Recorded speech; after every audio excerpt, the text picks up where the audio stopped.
नमस्कार, मैं संयोग हूं और फार्मिंग विद संयोग में आपका बहुत बहुत स्वागत है। आज हम बात करने वाले हैं मूंग में कीट और इल्ली प्रबंधन के बारे में, क्योंकि गर्मियों की फसल में कीटों का हमला ज़्यादातर होता है और ये तो एक मामूली सी बात है, क्योंकि गर्मी में खेत से ज़्यादा ठंडी और खाने लायक जगह इल्ली और कीटों को दूसरी मिल ही नहीं सकती है।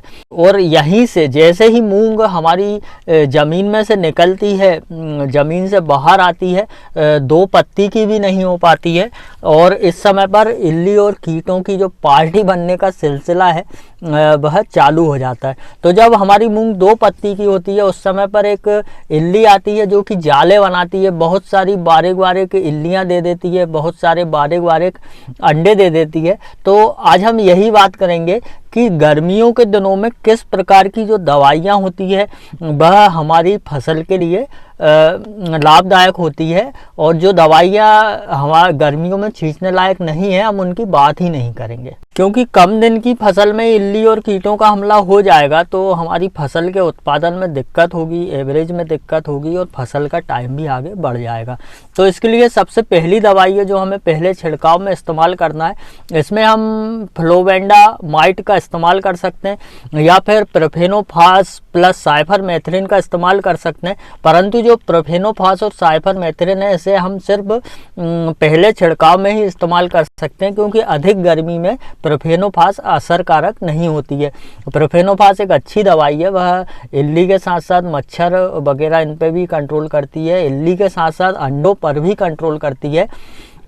और एक बात और मैं आपको बताना चाहूँगा कि आप जब भी अपनी फसल पर दवाई का छिड़काव करें तो अमावस्या की रात्रि के बाद ही, यानी कि अमावस्या के बाद ही करें, क्योंकि अमावस्या की रात्रि में जो इल्लियाँ हैं या जो भी कीट हैं वह अंडे देते हैं उस रात्रि को, और उसके बाद में वह अंडे बढ़कर ज़्यादा हो जाते हैं।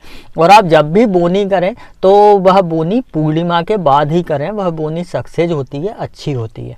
अब प्रोफेनोफास के बाद में अगर हम बात कर लें तो एक दवाई और है सिस्टोरा और बायोसिस। यह मैंने पिछले साल अपनी मूंग पर इस्तेमाल करी थी। यह जो दवाई है इल्ली के साथ साथ जो सफ़ेद मच्छर आदि जो भी रहती भुनगी वगैरह इन पर भी असर करती है, और इसका असर पिछले साल जब मैंने अपनी मूंग पे इसका पहला छिड़काव किया था तो लगभग 20 दिन तक इसका असर रहा था। इसका असर अच्छा था पिछले वर्ष। तो यह दवाई अच्छी भी है और सस्ती भी है।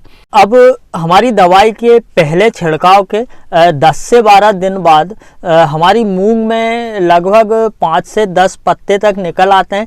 इस समय तक हमारी मूंग में जो है सफ़ेद मच्छर का जो प्रकोप रहता है वह भी अधिक हो जाता है, और इस समय हम मूंग में दूसरे छिड़काव तक भी पहुंच जाते हैं पहले छिड़काव के 10 से 12 दिन के बाद।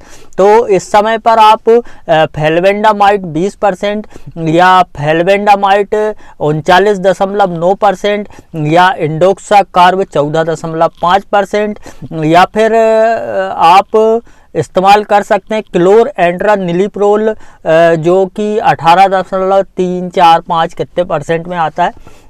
क्लोरएंट्रानिलिप्रोल का इस्तेमाल भी कर सकते हैं। इसके साथ आप सफ़ेद मच्छर और जो भुनगे वगैरह हैं इनके लिए थायोमेथाक्साम या फिर एसिटामिप्रिड या फिर इमिडाक्लोरोपिड का उपयोग कर सकते हैं। और यह सभी दवाइयाँ जो है यह 40 से 45 डिग्री तक का जो टेम्परेचर होता है उस टेम्परेचर में बहुत अच्छे तरीके से काम कर लेती है। तो इसके बाद में अब हमने दूसरे छिड़काव तक बात कर ली है, और इसके बाद में हमारे दूसरे छिड़काव में 5 से 10 पत्ते हो जाते हैं। और इसके बाद में जब हम तीसरा छिड़काव हमारी मूंग में करते हैं जो कि उस समय पर हमारा मूंग फूल और कौसी की अवस्था में आ जाता है, तीसरे छिड़काव की अवस्था में। और इस अवस्था के पहले हरी इल्लियाँ या तंबाकू जैसे रंग की इल्लियाँ या सफ़ेद इल्लियाँ, इस प्रकार की सभी इल्लियाँ जो है वह हमारे खेत में दिखाई देने लगती है। और लगभग बोनी से 20-25 दिन के बाद का ये समय रहता है। तो इस समय पर तीसरे छिड़काव में हमें फ्लोवेंडामाइट 39.9% जो कि फ्लोवेंडामाइट जैसे हमने मान लो 20% का उपयोग दूसरे स्प्रे में कर लिया है, तो तीसरे स्प्रे में हम 39.9% का उपयोग कर सकते हैं। या फिर हम क्लोरएंट्रानिलिप्रोल का उपयोग कर सकते हैं, या फिर इसके बाद में सफ़ेद मक्खी और मच्छर के लिए वही थायोमेथाक्साम, एसिटामिप्रिड, इमिडाक्लोप्रिड, इनका जो परसेंट है ये बढ़ाकर हम इनका इस्तेमाल कर सकते हैं। और इस छिड़काव के बाद में जब चौथे छिड़काव की बारी आती है तो इस समय पर मैंने बताया कि फलियाँ अधिकतर लग चुकी होती है, मूंग पे हमारे फूल अधिकतर आते हैं। इस समय पे ये सभी इल्लियाँ जो सफ़ेद इल्ली और तमाकू इल्ली और हरी इल्ली, सेमी लूबर इल्ली, सभी एकदम पार्टी बनाने में लगी रहती है इस समय पर। तो इस समय पर हम क्लोरएंट्रानिलिप्रोल का इस्तेमाल कर सकते हैं, क्योंकि क्लोरएंट्रानिलिप्रोल जो कि कोराजन में आती है, इसे हमने बचा के रखा था लास्ट स्प्रे के लिए, इस टाइम के लिए। या फिर इसमें हम डेल्टा मेथरिन, क्लोरएंट्रानिलिप्रोल के साथ आती है डेल्टा मेथरिन वाली दवाई, या फिर हम अलग से लाकर इसमें मिला सकते हैं, तो इसका पावर थोड़ा सा बढ़ जाएगा। और चाहे अगर क्लोडामाइन करके एक जहर आता है जो कि बायर कंपनी का जो फेम है, फेम के अंदर आता है, जो शहद जैसी दवाई निकलती है एकदम फेम उसमें, तो क्या नाम है इसका,